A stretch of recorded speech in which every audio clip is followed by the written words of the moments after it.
Hey, welcome back, everybody, to On the Block Live with yours truly, DéLeon Calverdone, the livest dude on the planet. And I thank you for joining me each and every week right here on the Video Mix channel as we discuss mass media, current events, hip hop and pop culture, and as well race relations. And you know, I got to throw in my funny videos just to have your vibrations and juices running. And also city updates, because Miami, I got to keep you on point. You understand? But those who may know that they see this lovely, beautiful cup here that says Florida Memorial University, I am a product of that illustrious university. And as you all know, we acquired the football team again, the rebirth of the Florida Memorial Lions. And I am so excited for this 2020-21 year.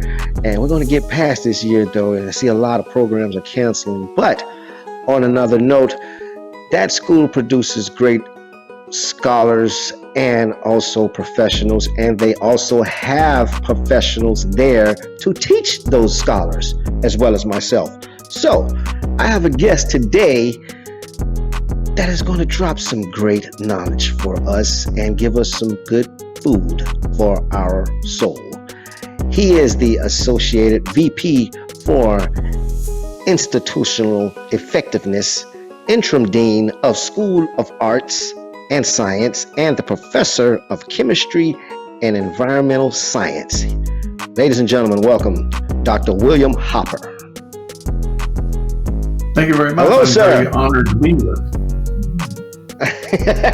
Hello, sir. Let's see, you see the professionalism. It's just. How are you? How are you feeling? I'm glad you're back. You're back in the groove of things. I seen a little bump in the road, and I said, no, he's a fighter. He's a tighter. He's got to get back out here because we need you. We need you, sir, and the school needs you. Well, I'm back at work. Yes, you are? Okay, that's great. That is great. Well, see, listen, I had a few questions. I brought you on the show. I wanted to ask you a few things just to enlighten our few guests about the world of environmentalists. So, according to you, what is the biggest environmental threat in America today? Well, you might expect me to say something like climate change or pollution, but I think I want to go a little bit deeper and say that the most prominent environmental threat is human greed, because human greed feeds into overconsumption, and overconsumption then impacts pollution, climate change, loss of biodiversity, invasive species, resource depletion, and just in general quality of life. Yes, yeah, I totally agree. I look at certain, and it's in all cultures. It's not one culture. It's this. It has to be a higher spirit that operates on the being that causes those traits, the egos, the greed, because I know you are a very intelligent and spiritual man. So on a deeper level, also, what inspired you to become an environmentalist and as well as a chemistry professor? Because me coming up under you, I was so happy to come up under you and to just have your knowledge. And you remember I used to bug you all the time, right? It was not bugging. Okay.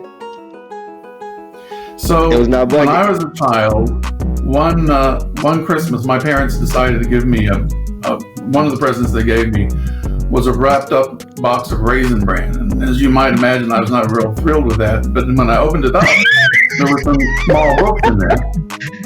Yes. And one of the books was a book on ecology. And at the time, that really wasn't a field. But it really got me interested in what's going on in the natural environment. So when I went to college, you couldn't major in environmental science because it hadn't become a field yet. Mm-hmm. So I majored in chemistry and went through school and got a job. And as we were in the middle of the 90s, we got a grant from the United Negro College Fund to develop an environmental program. And so that's when I really started doing environmental science. And to the extent that I went back to school and got a second master's degree in environmental science so that I could better lead that program. And then later we Nice. got a contract with South Florida Water Management District and really enhanced and expanded that major. Wow, wow. What are some of the environmental projects you have taken up? Speaking of all those nice things you've done. Well, we've been busy over the last 20 years. We had set up an Environmental Justice Institute of Florida with a small grant from UNCF.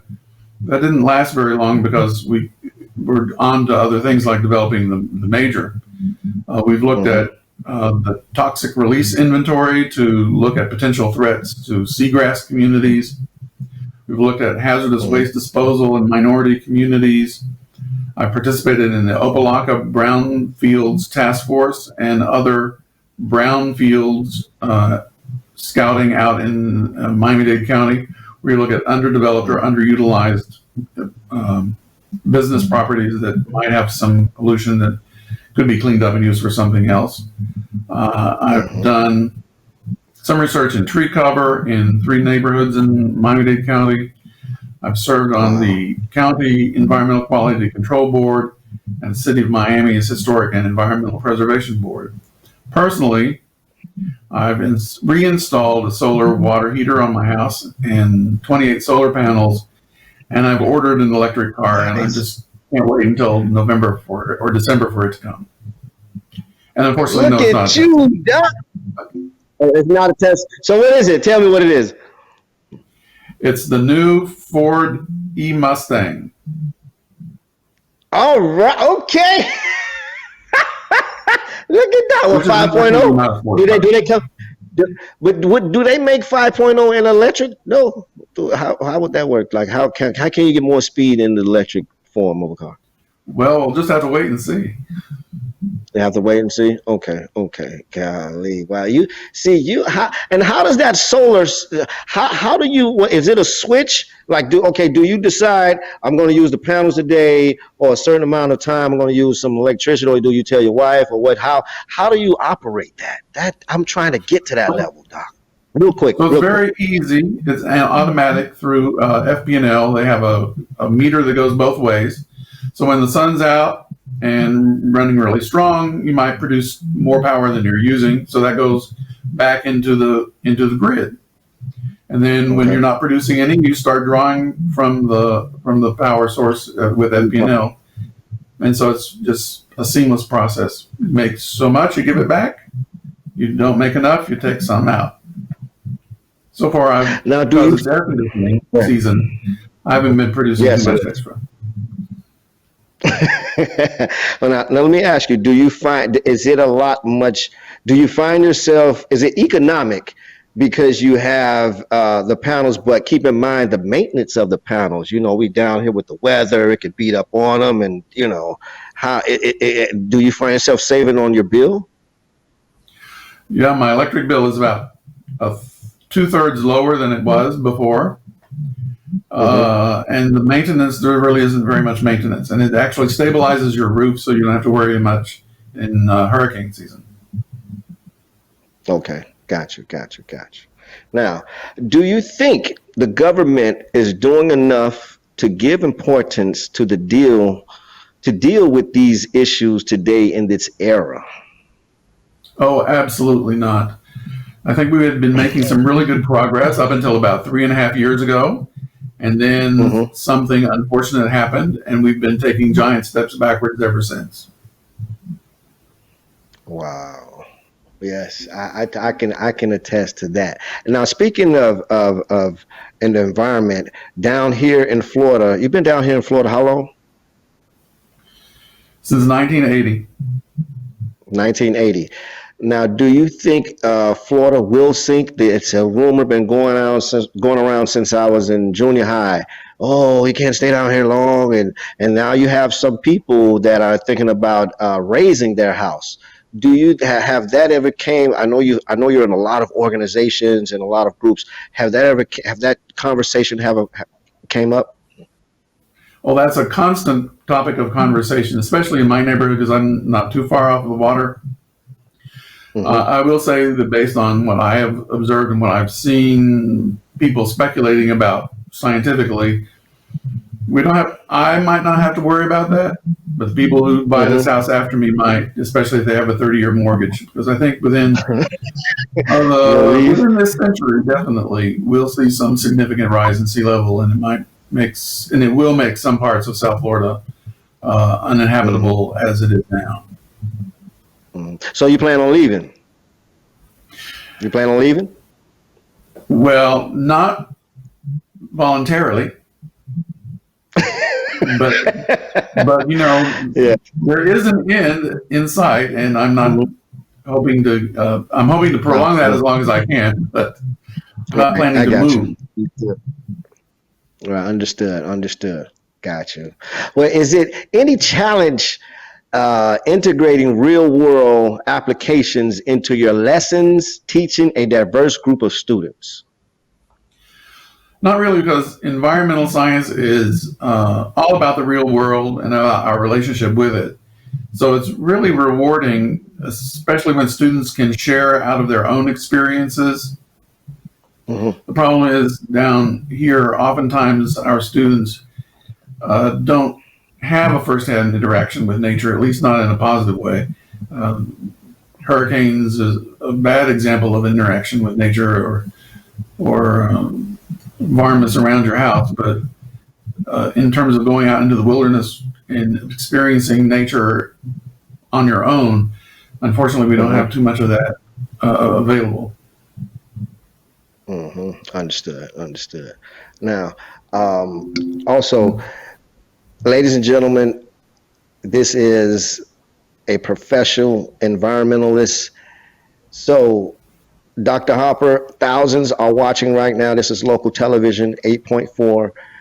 What would you tell an individual that can help the environment now?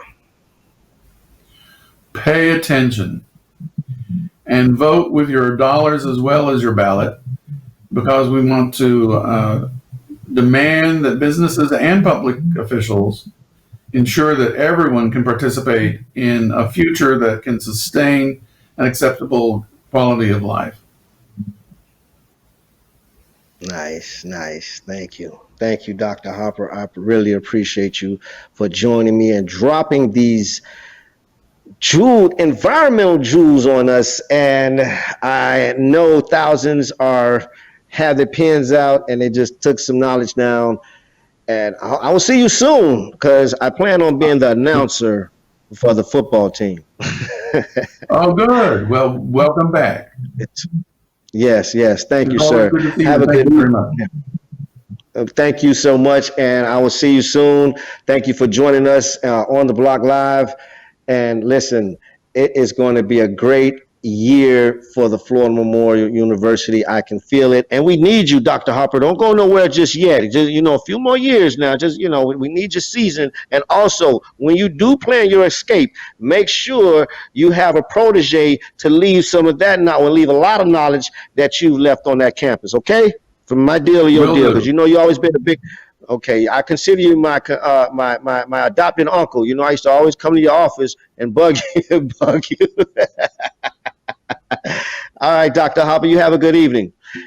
Ladies and gentlemen, stick around. Yes, you too. Ladies and gentlemen, stick around and stay tuned.